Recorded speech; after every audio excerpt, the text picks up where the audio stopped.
Middle school की head mistress हैं Farhad ma'am.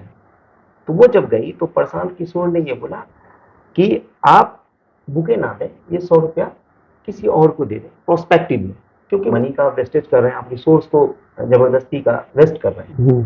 तो इससे बेटर है कि आप किसी गरीब को दे दें। कॉन्टेक्स्ट तो सर ठीक समझ में आती है क्योंकि आप लोग बहुत क्लोज हैं उनके। मैडम बहुत रिस्पेक्टेबल फैमिली से आती हैं, कहीं से मिस कम्युनिकेशन हुआ है। जैसे ये लोग वो लेके आए थे, बुके लेके आए थे, शाल लेके आए थे, और प्रशांत किशोर ऐसा नहीं है कि बुके और शाल एक्सेप्ट नहीं करते हैं। थोड़ा एब्रप्ट बिहेवियर था उनका। स्कूल का एग्जाम होता, बोर्ड में आप फेल हो जाइए, बीए में फेल हो जाइए, एमए में फेल हो जाइए, 9th में फेल होने का कभी रिकॉर्ड सुना आपने कि 9th फेल? क्योंकि आप पॉलिटिक्स को देख रहे हैं, ऑब्जर्व कर रहे हैं, आपको क्या लगता है देश में नफरत की राजनीति चल रही है? सीमांचल का प्रॉब्लम क्या है? तो उनको बोलना चाहिए सर, फ्लड है, ड्रॉट है, इलिटरेसी है, हाउसिंग है, ईर्ष्या है, झगड़ा बहुत है आपस में। लेकिन मुसलमानों की जब बात आती है तो उनकी जबान खामोश हो जाती है, वो मॉब लिंचिंग की बात नहीं करते, मुसलमानों की दूसरी इशू की बात नहीं करते। ड्रग्स तो आ रहे हैं, अगर ड्रग्स आ रहे हैं तो साफ दिख रहा है, फिर मैं एडमिनिस्ट्रेशन की बात करूंगा कि उसकी निग्लिजेंस है, क्योंकि अगर आप इन बॉर्डरों को सील करें तो आपकी सप्लाई चेन में कमी आएगी, सप्लाई चेन में कमी आएगी तो जाहिर सी बात है उस चीज की स्कार्सिटी होगी। कुछ ऐसा काम जो होता है ना सर कि कभी हम मिरर पे देखते हैं कि हमने अपने जॉब में जो परफॉर्म किया तो वाकई एक नया कुछ नहीं, या कुछ वाव वाली फीलिंग सर। जेल में कैदियों के बीच में जो मैं रहा 2.5-3 साल, 3 साल, वहां सुधार का जो काम हो सकता है उसमें काफी मुझे अच्छा लगा काम करके। एक पुलिस को देख के एक कॉमन आदमी में एक ना थ्रेट सा क्रिएट, मुझे खुद, मैं पर्सनल खुद ही देखता हूं तो डर सा होता है। तो ये कम्युनिकेशन गैप की आप क्या वजह पाते? वो कमी हमारे लॉ में है, एंग्लो सेक्शन लॉ में, जहां पर जब तक 2-1 बात झूठ ना लिखा जाए तो केस ही नहीं बनता। जब न्यूज करेंगे तो सर एक के पक्ष में जाएगा, एक के विपक्ष में जाएगा, क्योंकि न्यूज का अपना कंटेंट होता है। तो अब उसमें हमारे लिए जो चैलेंज है, हमारे जैसे लोगों के लिए चैलेंज है, क्योंकि मेन स्ट्रीम मीडिया तो आपके गली का मुद्दा दिखाएंगे नहीं, आपके नाले का मुद्दा। तो अगर मैं ये पूछूं कि आपने जो 32 साल का सर्विस पूरा किया, कंप्लीट किया, तो उसको आप किस नजरिए से देखते हैं अपने आप को? काफी सेटिस्फाइंग है, मुझे काफी कुछ देखने को मिला। मैं तो आईपीएस में था, लेकिन मैंने 1 साल यूएन डेपुटेशन किया, 5 साल सेंट्रल डेपुटेशन किया, जिसमें मैंने आईटीबीपी और एसएसबी में काम किया, और स्टेट पुलिस में अलग अलग विभाग में काम किए, जैसे जिला किया, रेंज किया, एंटी करप्शन ब्यूरो में काम किया, उसके बाद सीआईडी में काम किया, होम गार्ड्स में काम किया, 1 साल सिटी पुलिस में काम किया, हैदराबाद सिटी पुलिस में काम किया, कम्युनिकेशन में काम किया, जो पुलिस का कम्युनिकेशन होता है उसमें काम किया मैंने। हर जगह मुझे कुछ सीखने को मिला।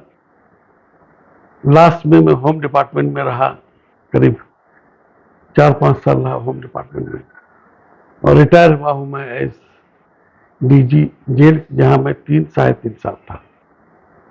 कुछ ऐसा काम जो होता है ना सर कि कभी हम मिरर पे देखते हैं कि हमने अपने जॉब में जो परफॉर्म किया तो वाकई एक नया कुछ नहीं, या कुछ वाव वाली फीलिंग सर।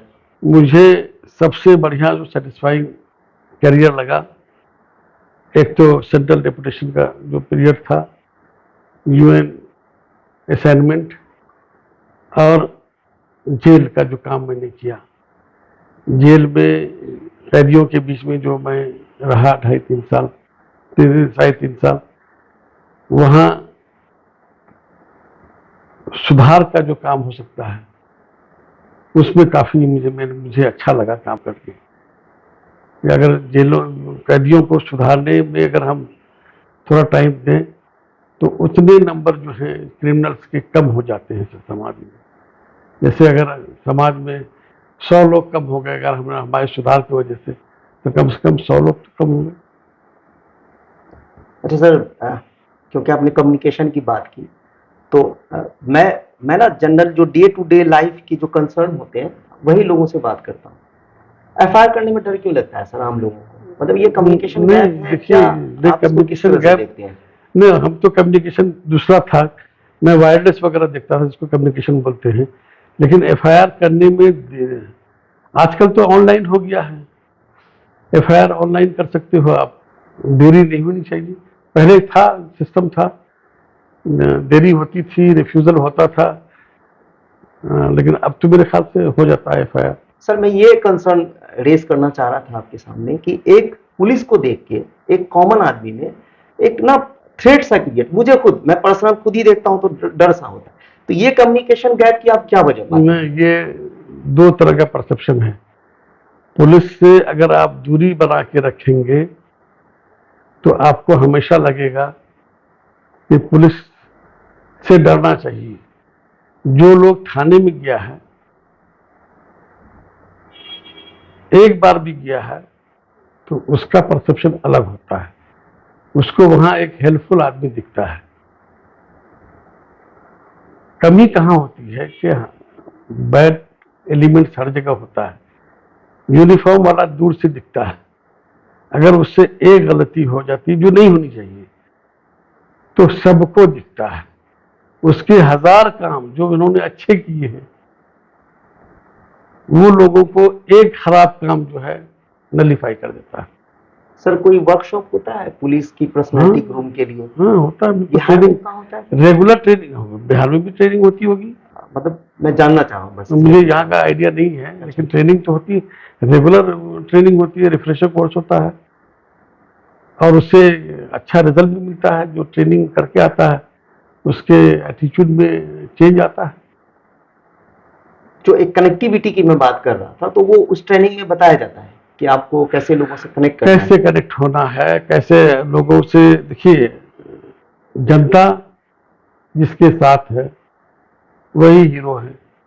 जनता को अगर आप साथ लेके नहीं चलते हैं तो आप फेल्योर।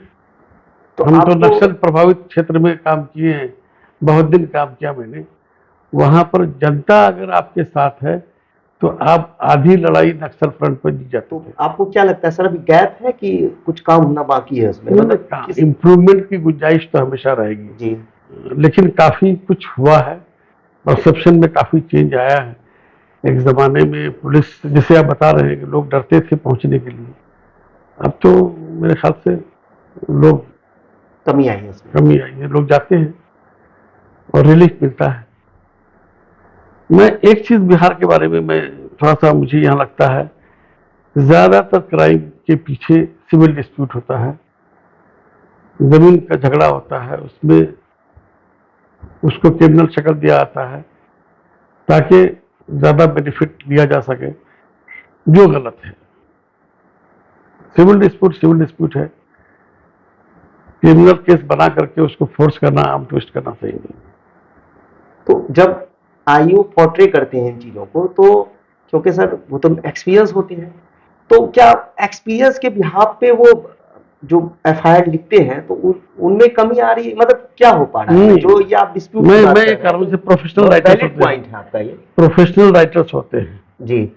जो एफआईआर लिखता है, और उसमें वो चीज भी लिखता है, वो कमी हमारे लॉ में है, एंग्लो सैक्सन लॉ में, जहां पर जब तक दो एक बात झूठ ना लिखा जाए तो केस ही नहीं बनता। अब सिविल डिस्प्यूट है तो सिविल डिस्प्यूट में क्या केस बनेगा? यही कोर्ट में जाइए तो कहेगा साहब हमारा चेन खींच लिया, जी, हमें गाली दिया, जो it seems to be fake also, मतलब ऐसा लगता भी है कि फेक है। फेक है। हाँ, तो कभी जिंदगी में उन्होंने चांदी सोना देखा नहीं जी, और उसके गले से 40 भरी सोना जो है लेके अपोजिट पार्टी भाग गया, ये दिखता सही नहीं है। उसकी हैसियत 40 भरी सोने की नहीं है। अच्छा सर, अभी तो आप रिटायर्ड हो गए, तो अभी आपका शेड्यूल क्या होता है? मैं अभी तो फिलहाल घर ही में, कुछ हमारे कुछ प्रॉब्लम थे उसको सॉर्ट आउट करने आया। मैं बल्कि मैं वेट कर रहा हूँ, अपने भतीजे का वेट कर रहा हूँ। आप लोग बीच में आ गए तो इंशाल्लाह जो है कुछ मैं कुछ करूंगा। नहीं, मैं प्रोस्पेक्ट पूछ रहा था, मतलब क्योंकि आप काम करने वाले इंसान हैं, मतलब मैंने सुना कि आप पॉलिटिकल चीजों को लेकर इंटरेस्टेड हैं, आप मिनिस्ट्री नहीं के नहीं, लिए मैं सर बेसिकली क्या है, जी मैं ये देख रहा हूँ कि हमारे समाज में पढ़े लिखे लोगों का रोल जो है पॉलिटिक्स में नहीं है। जितने ज्यादातर लोग जो हैं वो पढ़े लिखे नहीं हैं, तो उनका पर्सपेक्टिव भी वैसा होगा। वो समाज के बारे में क्या चाहिए उसको। जैसे मैंने किसी से पूछा कि भाई आपके जिला का प्रॉब्लम क्या है, बोले बिजली सड़क पानी। बीएसपी, वॉज फ्रॉम बीएसपी, बिजली सड़क पानी। This problem is everywhere, specifically Seemanchal का प्रॉब्लम क्या है। तो उनको बोलना चाहिए कि सर फ्लड है, ड्रॉट है, इलेक्ट्रिसिटी है, हाउसिंग है, ईर्ष्या है, झगड़ा बहुत है आपस में, है या नहीं है। एक दूसरे के पीछे लोग पड़े रहते हैं, ये मेजर प्रॉब्लम नहीं है। इसका कुछ कारण भी होगा। हाँ, इलेक्ट्रिसिटी दफा नुकसान नहीं समझते हैं। जैसे मान लिया मैं आपसे लड़ाई लड़ रहा हूं, हमें फायदा होगा या नहीं होगा वो तो सोचना पड़ेगा ना। हम भी इतना टाइम दे देंगे आपके पीछे, कुछ हाथ नहीं लगने वाला है। लग कर रहा है। सर, आपने प्रॉब्लम की बात की, क्योंकि सीमांचल के कॉन्टेक्स्ट को आप समझ रहे हैं, आप इसी सरजमीन के हैं, तो मुझे याद आ गया एक बहुत मेजर यहाँ पे इशू है। और मैं हमेशा अक्सर जो पॉलिटिकल लोगों का भी इंटरव्यू लेता हूँ, तो मैं अक्सर ये सवाल पूछता भी हूँ उनसे कि ड्रग एडिक्शंस या बहुत बड़ा कारण है अभी। For me it is more about offence. उसकी वजह यह है कि ये जुर्म है। जुर्म मैं इस तरह से मानता हूँ कि 4 बॉर्डर है आपका, वहां से क्योंकि उन बॉर्डरों से ड्रग्स तो आ रहे हैं। अगर ड्रग्स आ रहे हैं तो साफ दिख रहा है, फिर मैं एडमिनिस्ट्रेशन की बात करूंगा कि उसकी निग्लिजेंस है, क्योंकि अगर आप इन बॉर्डरों को सील करें तो आपकी सप्लाई चेन में कमी आएगी। सप्लाई चेन में कमी आएगी तो जाहिर सी बात है उस चीज की स्कार्सिटी होगी। फिर वो जो सोसाइटी को आप एजुकेट करने की बात करते हैं, काउंसलिंग करने की बात करते हैं, तो वो इफेक्टिव नजर भी आएगा। अब मैंने अपने भाई को कहा कि तुम यहाँ पे फैंसी डील बोलते हैं या दूसरे तरह के स्मैक्स वगैरह कि मत पियो, काउंसलिंग मैंने किया, आपने हमारा बताया एक रिश्तेदार पाया गया इसमें इस्तेमाल करते हैं जी। और उसके बाद क्या होता है कि इस भाई को आपने कह दिया मत बेचो, उन्होंने बंद कर दिया सामाजिक एतबार से, दूसरे भाई ने फिर बेचना शुरू कर दिया। तो मैं ये कह रहा हूं कि इसका जो फॉलोअप है बहुत स्ट्रांग है और सप्लाई चेन बहुत ज्यादा हो रहा है। तो आप फिर मैं वही कहूंगा कि पुलिस या एडमिनिस्ट्रेशन के लोग इसको, पुलिस को टाइट होना चाहिए। पुलिस को, मुझे तो लगता है मेरे गांव में सप्लाई होता है, लोगों को मालूम है कहाँ क्या है, लोग परमिसिव है, लोग इसको बहुत बुरा नहीं मानता है। बच्चा तबाह हो गया ड्रग लेकर के, फाइनेंशियली बर्बाद हो गया, पर्सनली बर्बाद हो गया, लेकिन ज्वाइंट एक्शन समाज की तरफ से भी नहीं है। अगर उसको दिखता है कि फलाने घर से सप्लाई हो रहा है, पुलिस को रिपोर्ट करो। हालांकि पुलिस कई मामले में नोटिस में आया है कि वो वहीं से इन्फॉर्मेशन लीक होता है। जैसे आपने इंटीमेट किया, थाने ही से कोई आदमी लीक करता है कि देखो हम लोग आ रहे हैं, पकड़ा नहीं आता है। मेरे घर के पास बिकता है। हाँ सर, वो हम पॉलिटिक्स के बारे में बात कर रहे थे, तो आपने क्या मूड बनाया है मेन? नहीं, मैं ये देख रहा हूँ, अभी तो फिलहाल मैं ऑब्जर्व कर रहा हूँ, मैं कहीं पर वो एक्टिव नहीं हुआ हूँ। मैंने प्रशांत किशोर को ज्वाइन किया है मैंने। देख रहे हैं वक्त क्या लेके आता है। प्रशांत किशोर की बात की तो मैं ना, थोड़ा हम लोग मीडिया में हैं तो थोड़ा सा डीप डाइव करते हैं, चीज़ों को देखते हैं। तो जब इलेक्शन का लास्ट कैंपेन हो रहा था, मतलब अंतिम चरण में था, तो प्रशांत जी का इंटरव्यू काफ़ी एग्रेसिव वो इंटरव्यू कर रहे थे, जिसमें उन्होंने ये बोला कि क्लोज टू 400 सीट्स आएंगी। बाद में बीबीसी का मैंने एक इंटरव्यू देखा, उसमें उन्होंने ये एक्सेप्ट भी किया कि ये जो प्रिडिक्शन है गलती हो गई, क्योंकि उनका एक बैकग्राउंड रहा है, उस तरह से लोग उनको जान रहे हैं, टेक्निकल रहे हैं इलेक्शन के मामले में। नहीं तो बहुत लोग उसमें मार खाए ना, बहुत लोग मार खाए। तो और एक मैंने इंटरव्यू देखा करण थापड़ के साथ, काफी एग्रेसिव हो गए। क्या सोचते हैं इस नेचर के बारे में? क्या एग्रेसिव हो गए? उन्होंने करण थापर को काउंटर किया कि आप जो कह रहे हैं साइटेशंस को आप लगा रहे हैं और इस तरह की बात। अगर मैं लास्ट टाइम बोलूं तो अभी आपको नहीं, देखिए मैं बहुत क्लोजली तो फॉलो नहीं कर रहा हूँ, लेकिन जहां तक मैं देख रहा हूँ, एक आरजेडी है जिसका नेता लालू यादव है, उनका बेटा तेजस्वी यादव है। जी, कभी आपने सुना है 9th फेल? डेमोक्रेसी की ब्यूटी है सर, नहीं इसको डिनाई नहीं कर सकते। नहीं, मैं कह रहा हूँ 9th फेल। जी 9th जो है एग्जाम बोर्ड नहीं होता है, जी, स्कूल में एग्जाम होता है। अच्छा अच्छा अच्छा, जो ये परसेप्शंस बना है। जी स्कूल का एग्जाम होता है, बोर्ड में आप फेल हो जाइए, जी, बीए में फेल हो जाइए, एमए में फेल हो जाइए, 9th में फेल होने का कभी कभी रिकॉर्ड सुना आपने कि 9th फेल? हाँ, मतलब क्या रिलेट करना चाह रहे हैं, मैं ये समझ नहीं रिलेट आया। करना चाहता हूँ जी कि हमारा नेता 9th फेल है, ठीक है, MY समीकरण का वो सूत्रधार है। नहीं, अभी तो उन्होंने बोला सबका ये A to सुनिए Z। सुनिए सुनिए, जी MY जो है माई, माई में M को क्या मिला? 4 सीट।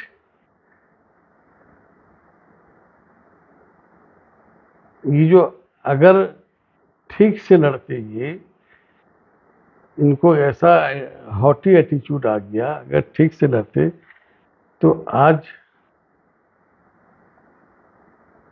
सिचुएशन कुछ और होता।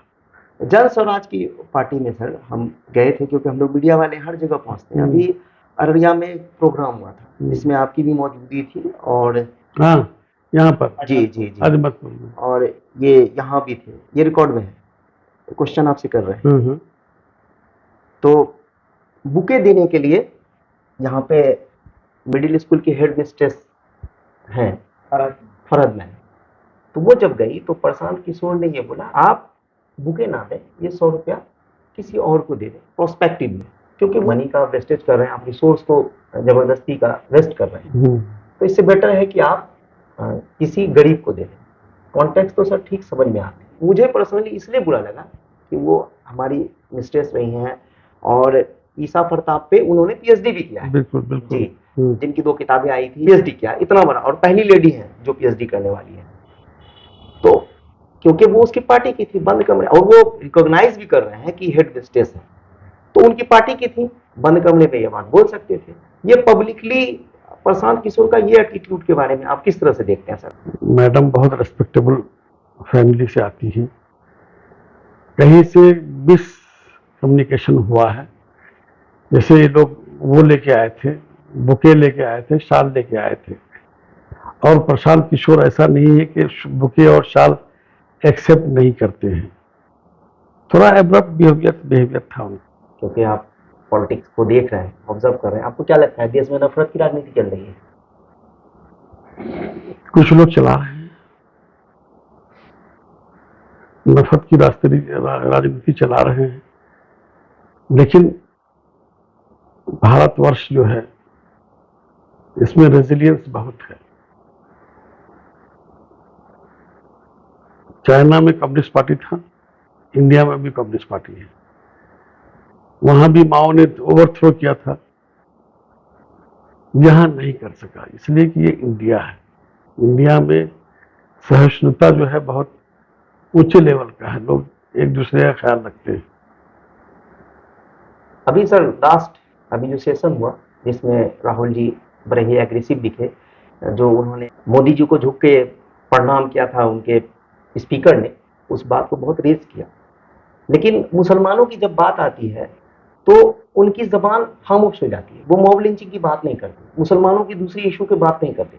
तो आप इस प्रोस्पेक्ट में जो प्रॉब्लम तो है, प्रॉब्लम है, मॉब लिंचिंग का प्रॉब्लम है मुसलमानों को, और जो और सोसाइटी में भी प्रॉब्लम है, हमारे भी प्रॉब्लम है, प्रॉब्लम को हमें ही सॉल्व करना पड़ेगा। राहुल गांधी नहीं बोलेंगे तो राहुल गांधी तो जवाब देंगे, फिर भी काफी कुछ बोलते हैं वो, काफी कुछ बोलते हैं। अच्छा, लास्ट में सर आपने बहुत से लोगों के साथ एक्सपीरियंस किया है, हमारे साथ भी आपने इंटरव्यू किया, आपको कैसा लगा ये इंटरव्यू? अच्छा लगा, इनफॉर्मल था, अच्छा लगा, स्ट्रक्चर नहीं था। नहीं, हम स्ट्रक्चर करते नहीं। मेरा इंटरव्यू का नाम है अनफिल्टर्ड इंटरव्यूज। जो आप बोलेंगे एज इट इज दिखाते हैं, कुछ नहीं काटते। क्योंकि हम लोग छोटा सा वेंचर चलाते हैं, रिसोर्सेज की भी कमी होती है। और सबसे बड़ा चैलेंज ये होता है कि हम लोग लोकल न्यूज़ करते हैं। लोकल न्यूज़ में जब न्यूज़ करेंगे तो सर एक के पक्ष में जाएगा, एक के विपक्ष में जाएगा, क्योंकि न्यूज़ का अपना कंटेंट होता है। तो अब उसमें हमारे लिए जो चैलेंज है, हमारे जैसे लोगों के लिए चैलेंज है, क्योंकि मेन स्ट्रीम मीडिया तो आपके गली का मुद्दा दिखाएगी नहीं, आपके नाले का मुद्दा दिखाएगी नहीं दिखाएगा, हम लोग दिखाते हैं। चैलेंजेस ये होता है कि सभी लोकल लोग होते हैं, एक थ्रेट होता है हमें। और दूसरा ये कि हम फाइनेंशियल क्राइसिस से भी गुजरते हैं, क्योंकि हमें तो कोई फंडिंग कहीं से आती नहीं है। तो सर हमारे जैसे जो सोशल मीडिया प्लेटफॉर्म पे लोग काम कर रहे हैं, उसके लिए आपका क्या नजरिया है? देखिए, एक अल्टरनेट सोर्स ऑफ इंफॉर्मेशन है। इस देश में काफ़ी मेन स्ट्रीम मीडिया ने बहुत सारी चीज़ों को छुपाया, बहुत सारी चीज़ों को उजागर किया जिसकी ज़रूरत नहीं थी। तो उसको जो सोशल मीडिया है उसी पे लोगों का एतबार है। मेन स्ट्रीम मीडिया पर लोगों का एतबार उठ चुका है। जो आप लोग काम कर रहे हैं उस पर लोगों को ज़्यादा एतबार है। आपने हमसे बात किया, आपका बहुत बहुत शुक्रिया। Thank you much.